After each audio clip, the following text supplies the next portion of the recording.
Hello, अस्सलाम वालेकुम। मैं प्रोफेसर शमीम अहमद अपने यूट्यूब चैनल पर आप लोगों से मुखातिब हूँ। आज की बात में मैं बात करूँगा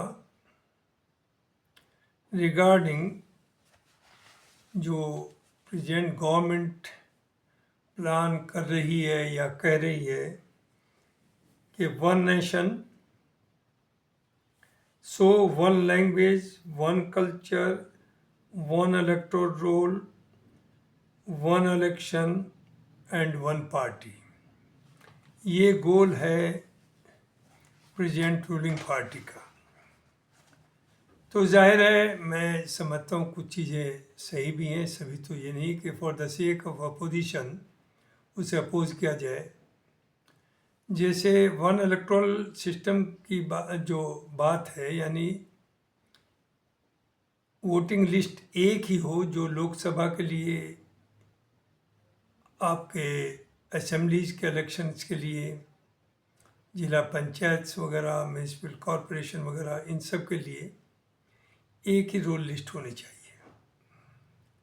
चूँकि देखा यह है कि जो वोटर्स असेंबलीज में हैं वो पार्लियामेंट के इलेक्शन में उनके नाम गायब होते हैं एंड सो ऑन। बहुत डिस्क्रिपेंसी है, बहुत मेहनत का काम भी है कि तीनों बार अलग अलग तैयार की जाए। तो मैं समझता हूँ ये एक बहुत बड़ा रिफॉर्म होगा इलेक्टोरल सिस्टम में, अगर एक ही लिस्ट हो, वोटर लिस्ट,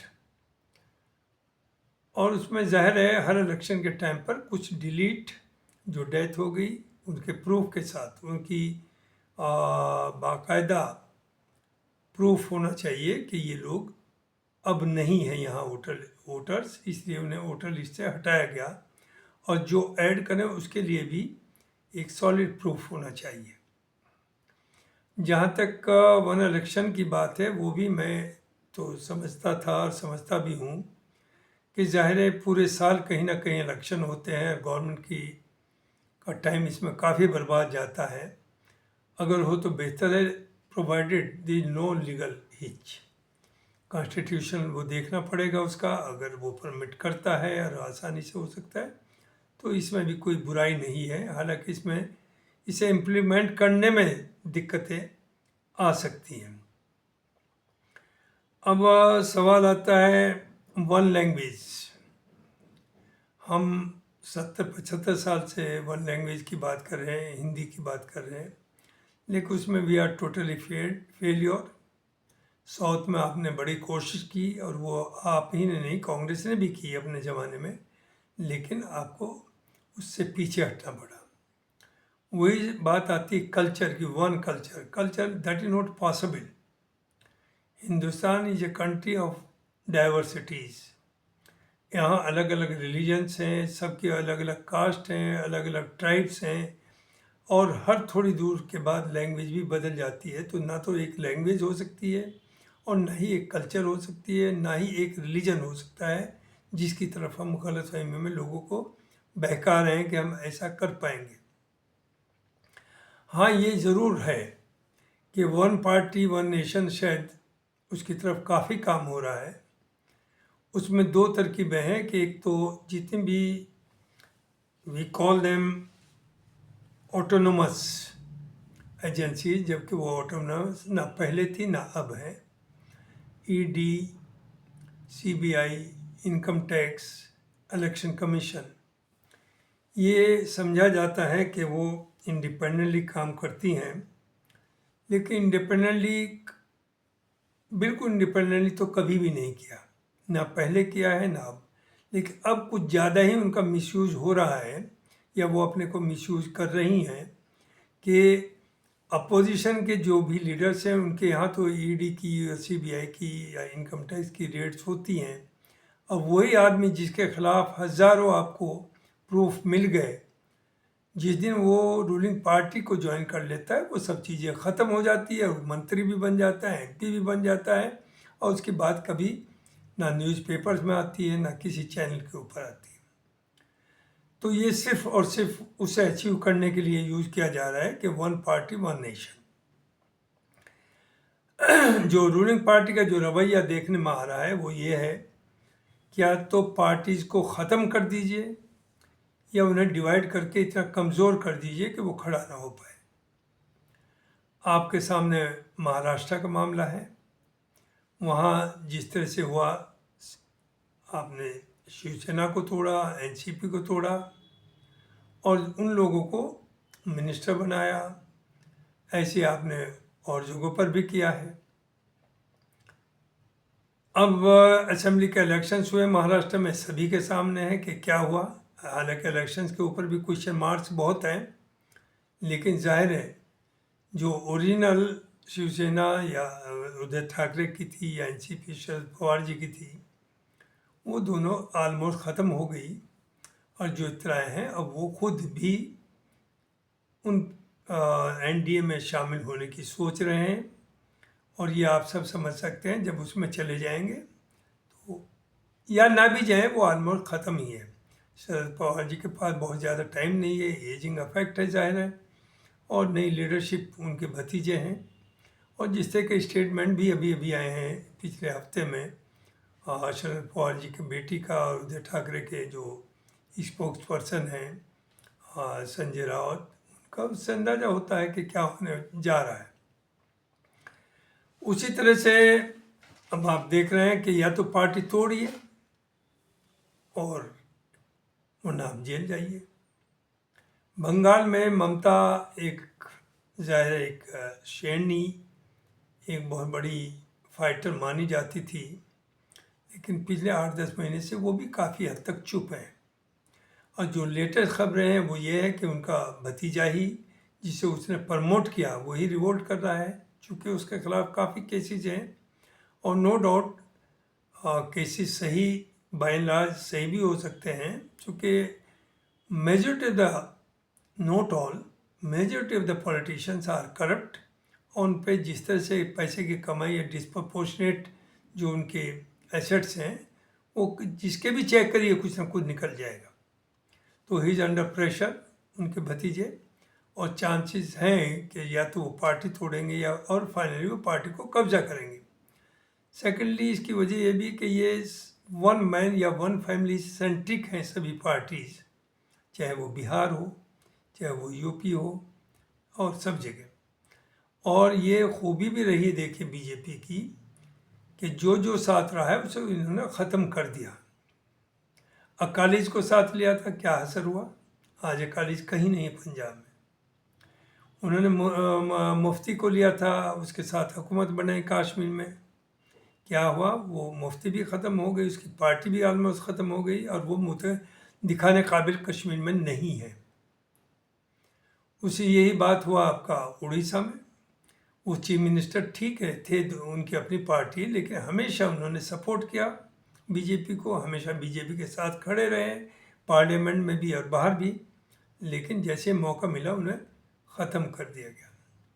वही आपका आंध्रा में हुआ है, वही सब जगह हुआ तकरीबन। हाँ, साउथ ज़रूर केरला या तमिलनाडु या कर्नाटका बचे हुए हैं, वो इतना ज़्यादा सरेंडर नहीं कर पाए, उनसे नहीं करा पाए आप। अभी जो लेटेस्ट सिचुएशन है, जो चीज़ें खुल के आई दिल्ली के इलेक्शन में, कि अब तक तो ये कहा जाता था कि ईवीएम का यूज़ है, ईवीएम की वजह से वोट इधर से उधर होते हैं। दूसरे ये भी हो रहा था, इसके तो प्रूफ हैं, सबमिटेड हैं इलेक्शन कमीशन को, कि बहुत सी जगहों पर वोट ही नहीं डालने दिए गए। ख़ास तौर से जहाँ मुस्लिम्स मेजॉरिटी है, वहाँ पर चूँकि बीजेपी ये जानती है कि ये वोट हमें नहीं मिलेगा, और सर्टेन ये बात सही कहती है वो, तो लिहाजा अगर वोट ना डले तो शायद उनका भला हो। और उन्होंने बाय एंड लार्ज वहाँ पर पुलिस और सीआरपीएफ या बाहर की फोर्सेस इतनी लगा दी और इतना हैज किया कि लोगों के वोट नहीं पड़ने दिए, बहुत कम वोट पड़ पाए हैं। लेकिन जो तीसरा खेल है, जो अभी केजरीवाल जी ने और संजय सिंह ने दिल्ली में खुलासा किया है, टीवी के ऊपर पूरा आया है, वीडियो चैनल्स के ऊपर आया है। संजय सिंह ने कंस्टिट्यूएंसी वाइज उन्होंने डेटा दिया कि कितने वोट ऐड किए गए हैं और कितने डिलीट किए गए हैं। अगर दोनों को मिला दें तो वो 10 से 20 हज़ार के करीब आते हैं, जहाँ कंस्टिट्यूएंसी ही 1 लाख की है। तो अगर 10 या 12 या 20% वोट कम हो गए आप पार्टी के, तो जाहिर है बहुत आसान हो जाएगा जीतना। फिर ईवीएम की भी बहुत ज़रूरत नहीं रह जाएगी मैनिपुलेट करने की। और अब लोगों की आंखें खुली हैं कि ये मामला तो बहुत दिनों से चल रहा है और नो डाउट चल रहा है। हमने तो खुद देखा है कि कुछ लोगों के नाम पार्लियामेंट के इलेक्शन में इस बार हैं और अगला इलेक्शन हुआ तो उनके नाम गायब हैं। और बार एरियाज में ये कांग्रेस ने भी किया है। ये जो कंस्टिट्यूएंसीज का जो एरियाज चेंज किया जाता है उसमें यही होता है कि जहाँ जो उन्हें ज़्यादातर ये लगता है रूलिंग पार्टी को कि अपोजिशन के लोग हैं, तो उसे ऐसे डिवाइड करते हैं कंस्टिट्यूएंसी को कि उनका असर कम रहे। वो भी उसी नीयत से किया जाता है, वो किसी ईमानदारी के साथ नहीं किया जाता, बदनीयती से। तो ये जो इलेक्टोरल इलेक्शन जो वोटर्स लिस्ट में जो तब्दील किया है, ये आँख खोलने वाली चीज़ है।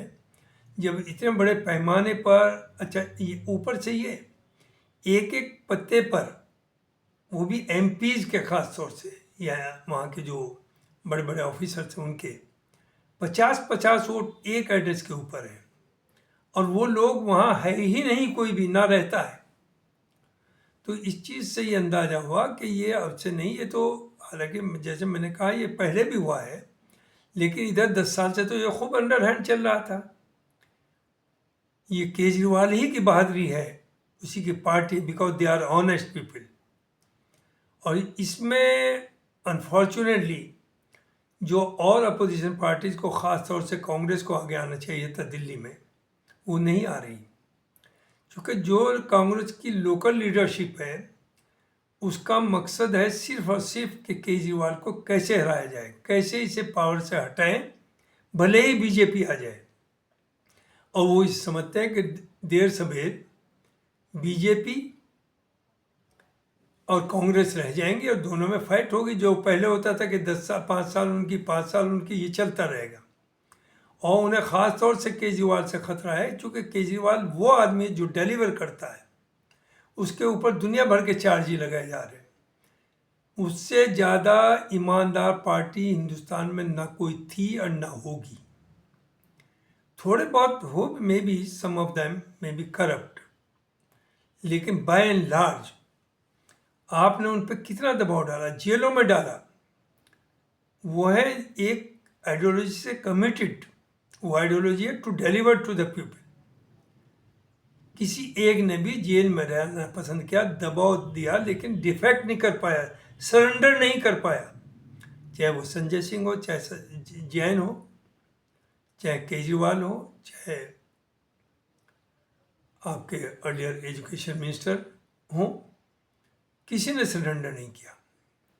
कोई पार्टी छोड़ के नहीं भागा, कोई केजरीवाल को छोड़ के नहीं भागा। तो कांग्रेस जो वहाँ गेम खेल रही है कि वो अपनी, उनकी स्पेस तो I don't think they may gate 2-3 seat, that's all.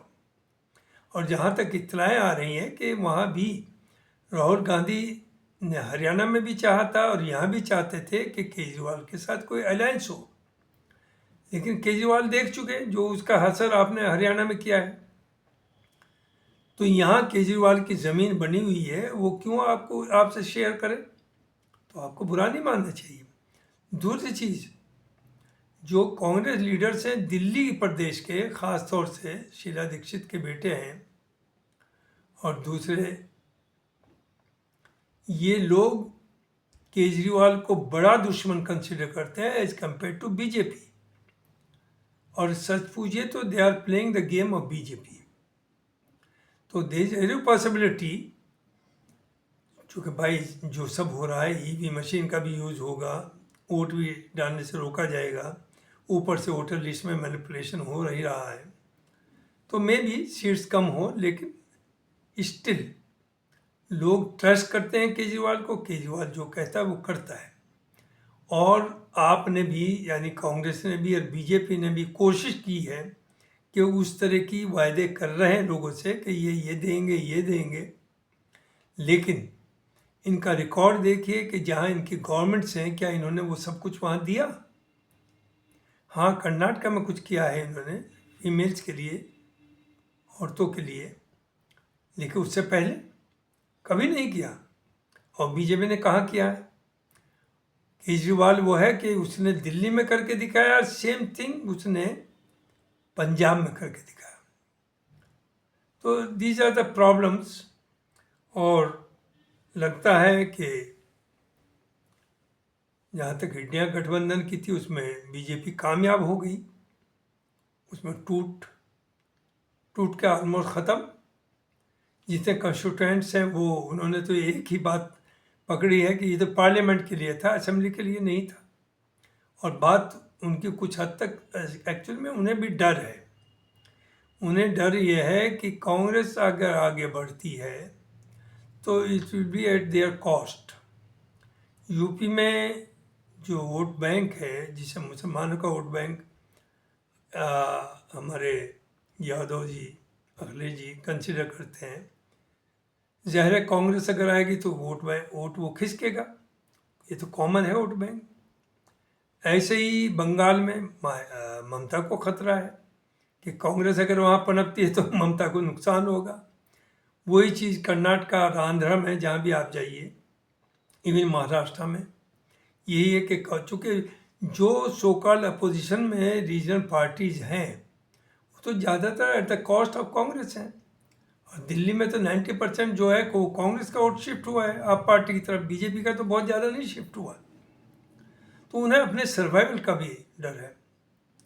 तो मैं ये समझता हूँ जो लोगों से बातें हो रही हैं, जो हमने भी मीटिंग वगैरह करते रहते हैं, लोगों की राय है कि Congress is the national party. दूसरे, राहुल गांधी की एक बदली हुई सोच है, जो कांग्रेस ने पहले किया शायद उससे अलग ये कांग्रेस चाहते हैं राहुल गांधी, और सबको साथ लेकर के चलना चाहते हैं। तो नेशनल लेवल पर तो Congress should be supported by all the regional parties. और जहाँ तक स्टेट का मामला है वहाँ कांग्रेस को थोड़ा सा, वो तो ऑलरेडी कर ही रही है, वहाँ कहीं राहुल गांधी ने कोई दबाव नहीं बनाया कि ज़्यादा सीट दीजिए, वो तो they have already given in. तो ज़ाहिर है उनकी जो मामलात हैं स्टेट रीजनल पार्टीज़ के, उसे ध्यान में रखा जाए, उनके इंटरेस्ट को भी प्रोटेक्ट करने की कोशिश की जाए। वरना होगा क्या, अगर कांग्रेस और ये रीजनल पार्टीज़, जो अपोजिशन रीजनल पार्टीज़ है, एक साथ नहीं आएंगी तो रीजनल पार्टीज तो आप समझिए कि 26-27 के इलेक्शन के बाद ख़त्म होंगी,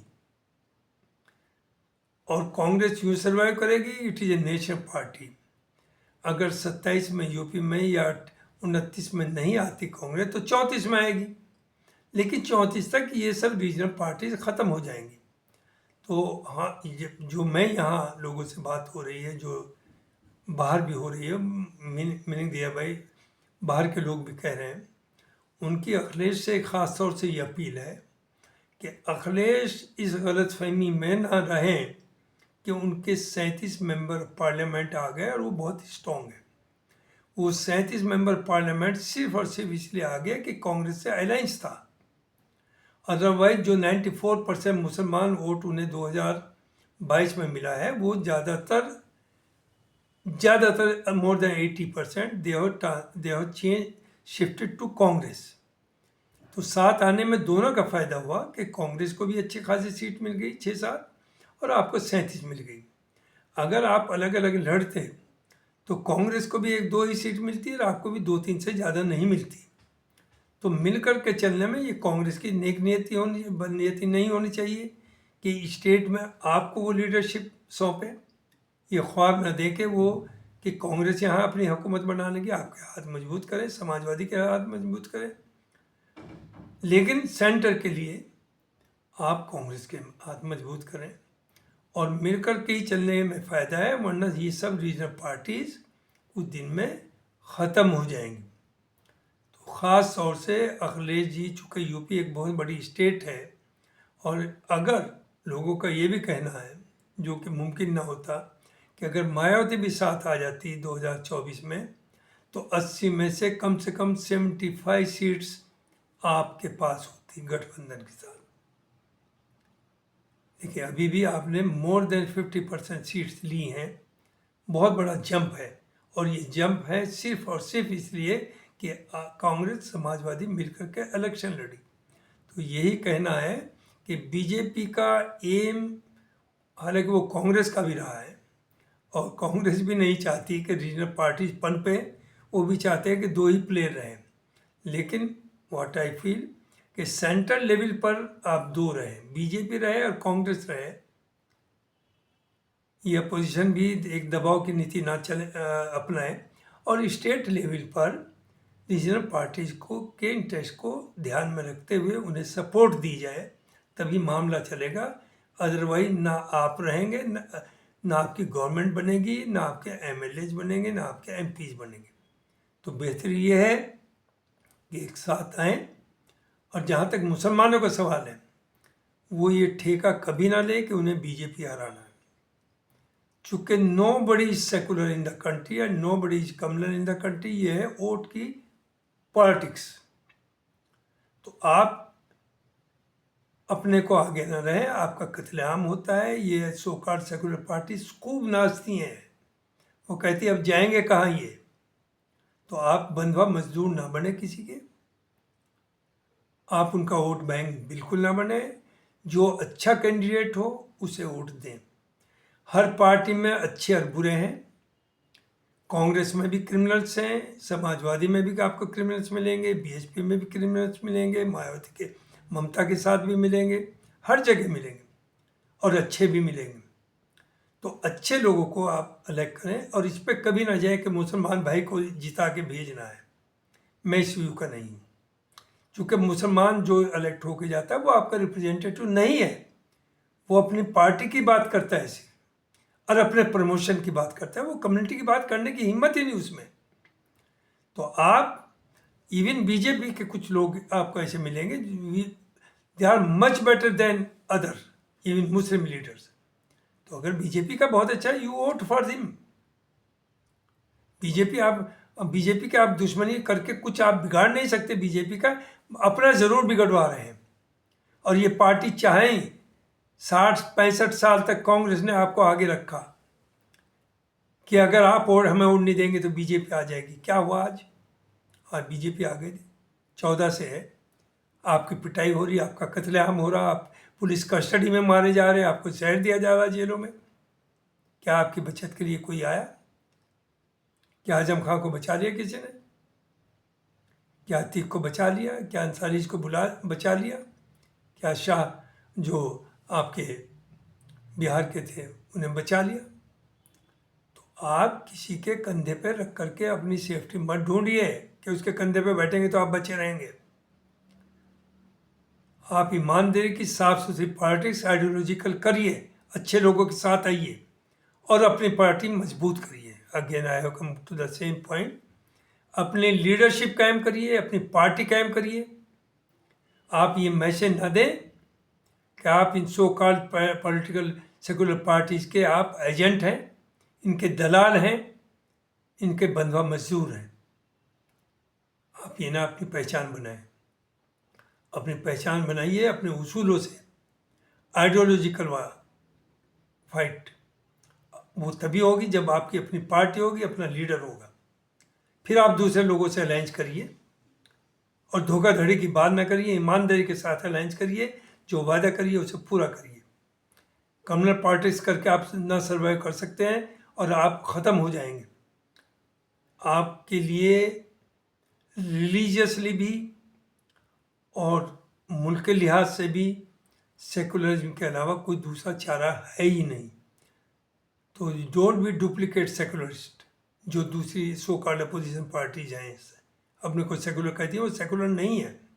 लेकिन आप एग्जाम्पल क्रिएट करिए कि आप सेकुलर हैं, आप सबको बराबर मानते हैं। तो ये मुझे कहना था। हालात बद से बदतर होने जा रहे हैं। हर जिस तरह से एजेंसीज का इस्तेमाल हो रहा है, जिस तरह से अपोजिशन लीडर्स के साथ हो रहा है, उसमें कुछ अपोजिशन के लीडर अच्छे भी हैं उन्हें भी वैसे ही किया जा रहा है और कुछ बुरे भी हैं। और जो आवाज़ उठती है कहने कि no doubt they are facing the music, लेकिन अगर मुल्क को बचाना है और आप सच्चाई पर हैं तो जेल जाने से मत डरिए। अगर आप जेल जाने से डरेंगे तो आप कुछ दिन बाद खुद ही ख़त्म हो जाएंगे। यही मैसेज है ममता के भतीजे के लिए भी, यही मैसेज है अखिलेश के लिए भी, यही मैसेज है महाराष्ट्र में भी कि अगर आप जेल से डरेंगे तो आप खुद ख़त्म हो जाएंगे। अगर आप सच्चाई पर हैं तो जेल जाने के लिए तैयार रहिए। और ये लंबी जंग है जो मुल्क को आगे बढ़ाना है, सबको साथ लेकर के। थैंक यू वेरी मच, यही मुझे कहना था। बहुत बहुत शुक्रिया, थैंक यू।